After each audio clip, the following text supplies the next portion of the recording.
I tell you what, partner, I've been scaling e-commerce brands since you were in diapers.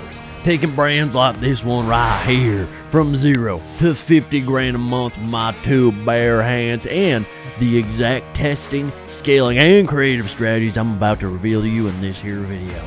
So I'm gonna need you to sit down, shut your yapper, because maybe you'll learn a thing or two, especially since I know you've been testing and throwing all your gold coins at TikTok, and it's been eating them up without giving you a dang thing in return. Alright, so let's just get right into the meat of things, because I know all you care about is what buttons do I need to press when I set up my testing campaigns, because if you don't give me exactly what to do, I'm going to discombobulate because I don't know how to properly function if someone doesn't give me a new testing strategy every single week. So this is what I personally like to do as someone who's generated over 7 figures with TikTok. So I like to do conversion campaigns, and then we scroll down. This is a big one. Do I do CBO on, CBO off? It doesn't matter. Honestly, both can work. There are people who have made tons of money using either. I personally go with ABO because you need to think of it logically as to what is the purpose of a testing campaign. Whoa, man, that was pretty deep. I didn't realize there's a whole testing methodology behind this. And yes, there should be. Whenever you're setting up a testing campaign, I believe the main goal you should always have is finding an ad that works. That is a major win in my books, because once you find that, you can put more money into it and obviously scale using the strategies later on in this video. But you need to have a good structure in place to let your creatives get the right amount of spend and actually thrive. So let's say you do a CBO and you have 4 different audiences, and each one of these audiences is seeing different ads inside them. Well, we already know with a CBO, one audience is going to get a bigger percentage of spend than the other ones, because you're going to let the algorithm pick what it thinks is going to get the most profitable return. However, there might be an audience that just is completely neglected. The ads did not get a fair amount of spend, and they could have been a winner for you, but they didn't get the spend they needed to actually survive. So for me, I'm always going to do ABO so that it does get a chance. Each one of these creatives will get a fair shot at working, because that's the ultimate goal for me in the beginning, just to find a framework and a style of messaging that speaks directly to my target customer. So let's actually get into it. I'm going to leave CBO turned off. And when it comes to campaign name, all this stuff, let's just say, for instance, I'm selling a hula hoop. So we're going to do a hula hoop just like this. And I always do my break even price, which is if I'm selling a product for 50 bucks and it costs me $25, then my break even, where I don't make anything and I don't lose anything, is $25. I just like to have that because typically when I do monitor my campaigns later on, I will make sure that my ad group will spend to that break even point, and if it doesn't make a sale, I'm usually going to turn it off at that point. Now, when it comes to pixels on TikTok, there's a lot of debate as to, should you have a new pixel every time you test? Should you even have a pixel connected to your store? Now, personally, I like to connect my pixel to my store so I can actually get somewhat accurate data. Now, obviously, if you're using a third-party tracking UTM software like Triple Whale, that helps things out, but most people obviously can't afford that in the beginning. So I would recommend creating a new pixel for every product test that you have. So for this one, I would just do, hula hoop. Let's just say it's this pixel, for instance. And then I'm always going to do the optimization event of complete payment. So when we go down here, auto placement, I'm never going to do that because paying goal, I don't want to waste my money on that. It's probably a porn website for all I know. User comment, I'm also turning off because I'm a dictator.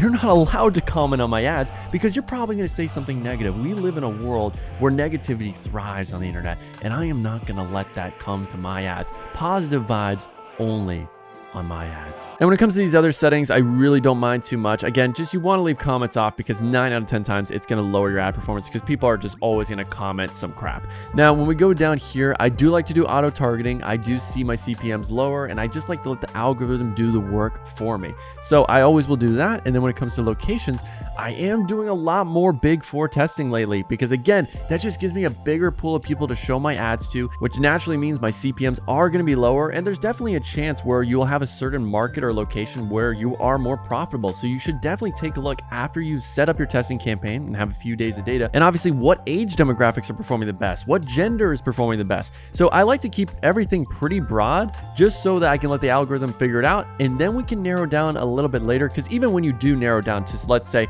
only the United States and only males that are 18 to 35, that's still millions and millions and millions of people. That's a very, very big audience, but I just don't want to narrow it down too much in the beginning, because again, it's going to cost me more money to show my ads. So in this account right here, I can do US and Canada. If you do have an agency account, you can also do Australia, and you can also do UK. So personally, I'd recommend doing the big four, which is going to be United States, Canada, Australia, and the United Kingdom. Now, on most US TikTok accounts that aren't an agency account, you can only do US and Canada, which is actually the case with this current ad account. But you can get an agency account if you do join my Discord down below. We do have a great deal going on with those. So if you want to target those 4 main countries, which I would recommend, especially if you're having CPM issues going on, which are killing your campaign results, join the Discord and Papa Ethan will get you set up. Now, let's scroll on down after that. When it comes to daily budget, you can do $20, you can do $25. Honestly, I see $20 working the best for me as of right now. And then I always am going to schedule for the next day. So as you can see right here, we're just going to scroll on down to midnight, and bada bing, bada boom, we're good to go. Now, with day parting, I don't recommend that in the beginning. It just has not seen great results. I see TikTok usually, let's say for instance, I do day part from 7 to 11. Typically, they're spending most of my budget at around 7 to 9. They like to really force the budget early on. So I like to just leave it on all day in the beginning, and then maybe day part a little bit later as a scaling strategy. At this point in 2023, I would recommend doing all day. Now, conversion, lowest cost is still the best way of doing testing. Cost cap, though, will be something we talk about later on in this video when we talk about scaling strategies. But for now, let's leave it at that. Now, smart creative ads is basically the new ACO, and I do recommend turning this on. I still believe this is the most efficient way of testing a large number of creative assets, which should be the goal for you. Because in order to find a winning ad concept, you have to try out a bunch of different ad frameworks, and you have to try a bunch of different messaging to see what's going to resonate the most with your target audience. Now, I have a lot of videos explaining different frameworks, hooks, basically breaking down all of what I do with my ads, because the reality is this: your ad is going to be the thing that makes or breaks your campaigns more than anything else, because your ad does the targeting. You should always be doing broad when you're doing Facebook, TikTok, whatever platform, because that lowers your CPMs. But if your ad is strategic and you call out your target audience in your ads by saying, hey, if you're a single dude, then you're going to love this product, or if you're a girl, this is a great way to get a new man, then obviously that's going to speak directly to your target audience without you having to do the targeting. So if you have an engaging ad that calls out your target audience, that should be doing the work of targeting for you instead of doing it on the ad set level. So let's actually go down here, and when we go to custom identity, there's a few things you can play around with. You could do the name of your brand, which we have right here, or you could possibly do a actual person. Now you could do, in this case, Ethan Dobbins. I could upload a picture of myself. And the reason why you would want to do this is because it looks like it isn't an ad. It looks like it's just a normal TikTok creator, because it's a human at the end of the day. And we tend to trust humans a little more. We might watch the ad a little bit longer because we don't naturally think in the beginning that's an ad, because it's not coming from a company. So you can always try that out just to see if it increases results by a little. But in general, that's not going to make a bigger difference than if your video creatives are being split tested in terms of the frameworks and the messaging. Now, if you're wondering about what is a different framework, like what are ad frameworks, well, that's just the way you present the information of the value of your product. So I might have a how-to ad that explains the value points of my product, and then I might have a 3 reasons why ad, but they both are basically saying the same points. I'm just communicating the information in different ways because you don't know which way is going to speak to people. It's kind of like when you learn anything in school. You might be a visual learner, or you might be someone who is really good with just reading in textbooks. Everyone's different, and that's why we test different messaging styles and frameworks as well. Now, going back to the ad group, let's say we are just testing how-to ads with this specific ad group. So we're going to go on here, and then we're going to select all of our how-to ads. Now, personally, whenever I have a framework, I'm making 3 to 4 ads in that framework. So I might have my original how-to ad that has everything good to go, and then I might have 2 variations of that original video, which split test things like the hook, the clip at the beginning, my call to action, the music, the clips in the middle of it, maybe rearranging some of the benefits. You can always play around with these things, but I would recommend in the beginning, when you have your original video, then 2 to 3 variations of that to split test the hook the most, because that's going to be the biggest thing. So let's select from our library right here, and we have angle 1, ad 1, then we have angle 1, ad 2, angle 1, ad 3. Now, the only difference between these is just the hook at the beginning, because it's the biggest thing to split test. Now, also something you should consider split testing is the ad text. Now, I typically like to have 3 to 4 variations of ad copies. Now, this is usually going to be your offer. It's going to be maybe having a review in there or some level of urgency. So you can do something like, obviously, 50% off sale and soon. Then when you have that, you could have the biggest benefit of your product. So get amazing forearms today. Again, this is really, really generic copy. I'm honestly just rushing it because me and the boys are about to go party later on in Miami. You already know, city boys, we up. Are the glasses a little bit too much? I know it's supposed to be like a professional video and you're probably questioning my credibility, but you know, I got new drip. I kind of want to show it off and I have no friends, so YouTube is my only outlet for that. So we have 3 ad text right here, but I would recommend 4 to 5. So you can always do another benefit, you can do another review text, or you can do another level of urgency as a sentence. Now, after that, obviously you're going to put in your product page right here. Pretty simple. So we'll just do that. So obviously if you hit preview and the website isn't loading, then I would take a look at that, but I already know we have a different URL we're using. So I'm just going to use that as an example. So we're going to click on submit just like that. And we have our first campaign and first ad group ready to go. So every time I test a new product on TikTok, I always like to have 4 to 5 ad groups. So that way I can test a ton of different ads to see what actually works the best. So I do ABO, $20 a day. As you can see right here, we have the how-to ad and we have 3 videos with 3 ad copies. That's a total of 9 ads, which is really, really good. You can obviously do more than that. I would recommend not going higher than 15 ad combinations with the smart creative ads. But let's say after we have this, we create 3 duplicates, and in one of them, it's not going to be how to, but it's only going to see 3 reasons why ads. And then in another one, it's just going to see problem solution ads. But basically, the only difference between these ad groups, they're going to be the exact same setup. The only difference is just the ad creative that's inside, because that makes a much bigger difference than trying to split test the different interests and all that. So once you click on duplicate, just make sure that with each one of these ad groups that it does schedule to publish at midnight, because with TikTok, it is really, really tricky with new ad groups where it doesn't actually do that. So make sure you have that. Just go into each one of them just like this and make sure you have them scheduled to midnight, and everything else should be copied and move over correctly. And then obviously in the ad section of each ad group, you're going to make sure to add the new angles that you have. So let's say for instance, it's going to be angle 6 for me. Then I'm going to grab all the different versions I have of angle 6, upload it just like that. And then we click on publish and we're ready to go with our testing campaign. All right. So if you've been skipping around in this video, you're probably wondering why I look like an absolute douchebag right now. And that's a great question. Well, I live in Miami and I'm trying to fit in. Is it working at all? Probably not. I know, but hey, let me just pretend for a second. Can I try to be cool? You know what? Whatever, I'll take the glasses off. You know, you're always just chastising me. You know, leave a comment down below if you do like the drip. So when we're getting into analyzing campaigns, let's say this is our campaign right here. It's been spending for a couple days, not touching anything until at least 2 days of your campaign being on and spending money. So you have to keep that in mind with your budget allocation, where if your campaign is spending $80 a day, you should be spending at least that $160 to read the data, see if things are optimizing, if you have a winning ad group, a winning ad that you can potentially scale. However, let's say after the first day, your metrics are absolutely horrendous. Your CPCs are $3, $4. You're getting no purchases, you're getting no add to carts. Then I would say in those drastic scenarios, yeah, it's most likely not going to turn around, so you should kill it. However, if after the first day, let's say you have some add to carts, maybe no purchases yet, but your CPCs are pretty good, I would still obviously don't touch a thing, let it optimize, because usually after the first or second day, it's going to get better. And a lot of media buyers just have ants in their pants when it comes to TikTok. So give it time, be patient, and let's talk about some of the metrics you should actually look at. Now, the most important God tier metric, of course, is making that money. It is your return on ad spend. It is your break-even CPA. The biggest thing I look at is always my break-even CPA, because there is a chance where you have 2 different ad groups, and one ad group has 10 purchases and one ad group has maybe only 3 purchases. But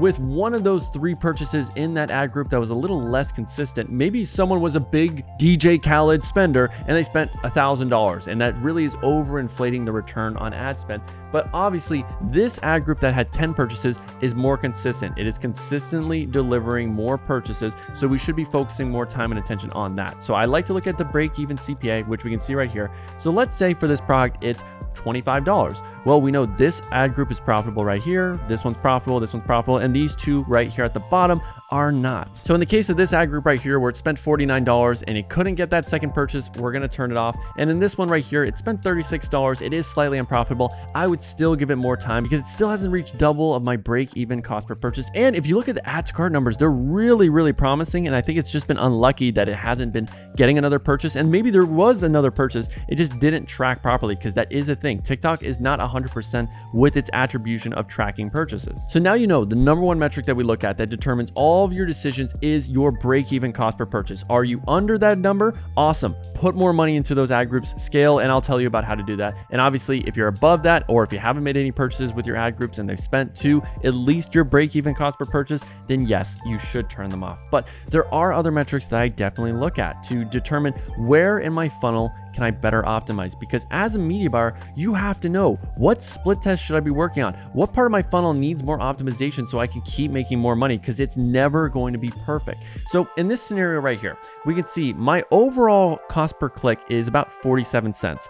That's really good. And then with most of my winning campaigns, I notice my cost per click is between 10 cents to 70 cents at the max. So if you're with your testing campaign, you are above 70 cents, I would say there's a very, very low chance you're actually going to be profitable and make this a winner. There is a chance it is possible, but your website then needs to be carrying a little bit more. Let me explain. Because the most important metric to determine if your website is performing where it needs to is your revenue per session. And I believe a good, healthy website should always be making $1.50 per visitor. So if I look at this store right here, I can see I have 156,000 in sales and 220,000 sessions. So if I divide this number right here of sales by sessions, I'm probably making close to 70 cents per visitor, which is half of where I really want to be. So I now know by diagnosing this, okay, I need to be doing more split tests of my offer, having more urgency. And the numbers that make up this total sales number is my conversion rate and my AOV. So we can see my AOV is about $70, which actually is pretty good,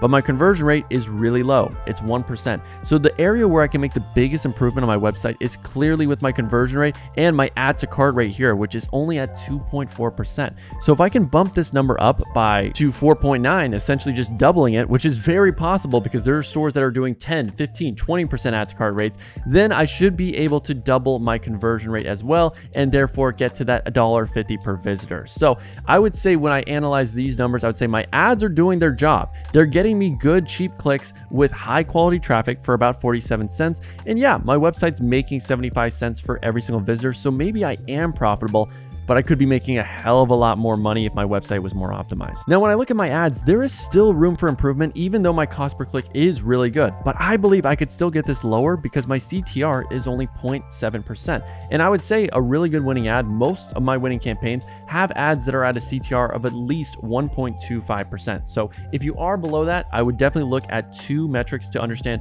where are people dropping off in your ad so that you can make more tweaks to your ad, variations to it, to better optimize. So let's go inside of one of the ad groups right here and then see what we have. So we have 4 different ads that are going on. 3 of them are getting a lot of spend, as we can see. And this one right here, getting really, really good CPCs, good CTR. So maybe we should just put more budget into this one and less into these other ones that are getting a lower CTR. However, the most important metric is profitability. So as we can see, this one right here is getting us the best return. So therefore, we're gonna put more money into this one. And obviously this one's getting a good return too. So both of them should be getting more spend. And we'll see over time which one definitely delivers with more spend. But when we're trying to analyze things like hook rate and hold rate, what are the metrics that we're going to need? Well, we're going to need video views, 2-second video plays, and we're going to need video views at 100%. So as we can see with these 3 winning ads that are all profitable, when we look at the hook rate and the hold rate, which are great metrics to look at to understand if people are watching your hook and then completing your ad, because if people are dropping off anywhere in your ad, obviously you're wasting money and there's a certain clip, there's a certain message in there that's just not resonating with people. So you could always make variations to better improve. So when we look at hook rate, you typically want to be at 40 to 50% on TikTok because it's only the first 2 seconds of the video compared to 3 seconds on Facebook. So we can see on average, we are above that 50% metric, which is great. Now for hold rate, if you're above 10 to 15%, then you have an engaging ad. The framework that you're using is clearly engaging and the messaging and the clips as well. So as we can see here, we are well above 10%. In fact, we are at around 20% on average for these ads. This one right here is close to 30%. This one right here is a little bit under 20%. And this one right here is again above 20%. So with these ads, I wouldn't make too many tweaks to the hook or the frameworks that they're actually using because clearly they do work. But when my CTR is below 1.25%, I would say the biggest thing we could play around in this case is the call to action at the end of the video, the actual messaging that we have, because we could try swipe left to get yours today. We could try doing an offer. We could try having urgency because your CTR is directly correlated to your call to action. So if you're noticing that people are watching your ad to the end, but they're not clicking through, it's most likely because your call to action just is not engaging. Ethan from the future here, looking sexier than ever before. Do not have your girl watch this video unless you want her to be a part of my top G roster, because today we're going to talk about scaling, the most important part of the video, because you're a brokey, you're not a professional, and everyone says, top G, I'm on TikTok, I don't know how to scale, I don't know how to test. It's because you're broke, it's because you're poor, it's because you're lazy.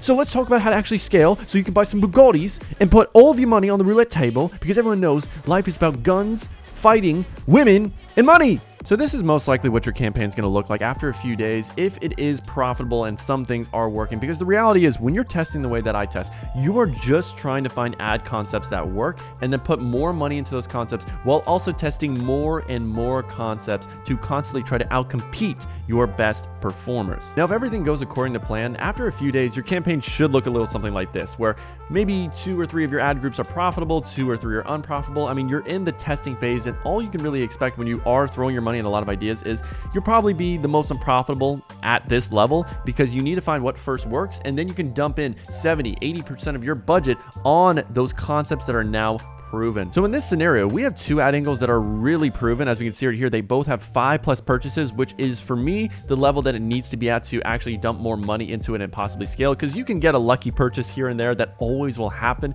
It might not necessarily be the ad angle that convinced people. It might have just been this person was going to buy regardless of the ad that they saw. But over here, we got some really good proof of concept. So I would recommend, in this specific campaign, what should we play around with? Well, personally, I would most likely kill the bottom 2 ad groups, because they've spent $36, $49, and my break even's around 20 to 25. So at that point, I'm going to let them loose. There's no point in putting more money into them. And now with these 2 profitable ad groups, you have a decision to make. If you have an ABO structure that's currently going on, I would recommend bumping up the budget every 2 to 3 days by around 30 to 50%. So if we're starting at $20 a day, I'd recommend bumping it to $30 a day, then $45 a day, and so on, as you can understand, every 2 to 3 days. Now, if you have a CBO going on, so let's say you started at $100 a day, I would go through the same process, maybe even being more aggressive of potentially doubling the budget to $200 a day from $100 every 2 to 3 days, to see how my ad groups perform with more budget being allocated to them, because that is the best way you should be thinking of scaling. However, let's say in this instance, we've killed these bottom 2 ad groups. We most likely only have these 3 ad groups still on. What I would recommend, especially if you do have a CBO, is you should constantly be putting in new ad groups, new ACOs with new ad angles, to constantly trying to find more ads that can beat your current winner. Because we don't want to be content with, oh, we have 1 ad group that's at a 2.4 ROAS. Okay, that's great and all, but it will die down eventually. So you need to be having the mindset that this could die down constantly, and we have to be thinking about new ways, new variations that we can use to beat this current winner. So I would analyze this ad right here and say, what was the difference between this one and all the other ad angles? Was it a specific hook, a specific messaging style, this actual framework itself? Because let's say the how-to framework worked the best. Awesome. Make more how-to ads with slightly different messaging, slightly different scroll stoppers, slightly different hooks, and then add them into this campaign. You just click new campaign, have an ACO on, and drop in 3 to 4 more videos. So whenever you have 3 to 4 more videos to test, drop them in the same campaign and let the CBO split the budget accordingly, and let it try to find a new ad group that can outperform your current winners. Now, along with vertically scaling, I would say my favorite method of scaling right now is surf scaling. So if I have a CBO, let's say at $100 a day, what you can do is double the budget every 2 to 3 hours. If you notice when you first log into your ad account at the beginning of the morning, you're having a good day. So let's say currently it's August 27th. So I see in the morning, okay, it's 8 o'clock. Oh, I'm already at a 3 ROAS among all of my ad groups in my campaign. Let me bump up the budget from $100 to $200, because most likely at the point of 8 a.m., it's maybe spent $20, $30 of that $100 that was allocated throughout the whole day. So if we bump it up to $200, that means it's just going to spend money a little bit more fast, because TikTok right now is favoring us. It's giving us some great results. So you might as well put more gasoline on the fire, especially when you're having those good days, because you will have bad days too. So try to maximize the good days and lower the spend on days where you're noticing performance is a little bit lower. So I would surf scale every 2 to 3 hours. So let's say at 8 a.m., we're at a 3 ROAS and we bump up our budget from 100 to 200. Then at 10 a.m., I'm checking things. We're still at a 2.8, 2.7 ROAS, which is really profitable. Awesome. Bump up the budget from 200 to 400, then 400 to 800, 2 to 3 hours later, until you get to the point where you're noticing in the last 2 to 3 hour period, things have started to slow down. And when they do start to slow down, all you need to do is just go back from 800 to 400, 400 to 200. And I would recommend at the end of the day, you reset to what your original daily budget was at the start of the day. So in this case, it would be back to $100 a day. So just to show you right here, this is what you would do. You would go inside your CBO, you would just double the budget, $400, and click on save. And again, this is a more hands-on approach when it comes to media buying. So if you don't want to be in your ad account all day, I wouldn't recommend surf scaling, because you do need to monitor this every couple hours. But if you have the time, I would I'd say this is a really great method. Now, another method that you can use to scale, and as a media buyer, you are trying to try out a lot of different methods to see what works the best, but my general principles is always keep your audiences as broad as possible and let the creative always be the different variable, which is why even when you have a winning campaign, a winning CBO, I'm constantly putting more ad groups with different ads inside of there to see if I can make it even more profitable for me. But outside of that, you can also try bid caps, because again, it's just a different form of bidding strategy, but you can still keep your audiences broad by having the big 4 countries or United States, Australia, wherever you're mainly working. So again, to set up a bid cap strategy, it's really simple. I would just say whatever your break-even cost per purchase is, so let's say it's about $20, I would do increments with each of your ad group at about $1 each. So I might do a $20 bid, $21 bid, $22, $23, $24, $25, until I have 5 different ad groups. So to set that up, we just go to custom mode just like this. We're gonna go down to website conversions. We'll click on continue. And when you scroll down to the bottom, you're just gonna change this from lowest cost to our fabled cost cap, just like this. So we would start at $20. And again, I recommend 5 ad groups, especially with a CBO. I don't tend to go more than 5 to 10 ad groups max. And then after you test bids from $20 to $25, you can try $25 to $30. You can try $15 to $20. You're just trying to find the bid that works the best. Let's say it's $19 that's working the best, then cool. We might have just a separate CBO campaign where all the audiences are broad and they just have a $19 bid, and maybe they have different ads inside or winning ads inside, because that is just the ultimate combination that we're noticing working the best. But that is the theory behind all of this stuff. You don't just willingly throw money at a bunch of different audiences with different bids. You're doing it for a purpose of finding the dollar amount that works the best. And once you do this campaign with the bid cap strategy, so maybe you have your 5 different ad groups, once you notice obviously which bids are working the best, turn off the bids that aren't working, try to scale the ones that are by doing the methods we just talked about earlier, which is always going to be vertically scaling or doing surf scaling at the same time. Now that is everything you need to know to scale from 0 to 10 grand a day with TikTok ads for your e-commerce brand. But if you are looking for some one-on-one help with me personally being in your ad account, auditing what you're doing and recommending the changes to your ads, your media buying strategy, possibly your funnel as well to help you scale to 10 grand a day, all you have to do is book a call using the link in my description where you'll talk to me directly and we can see if I am the right fit to help you scale and cut the learning curve to getting you to 10 grand a day profitably.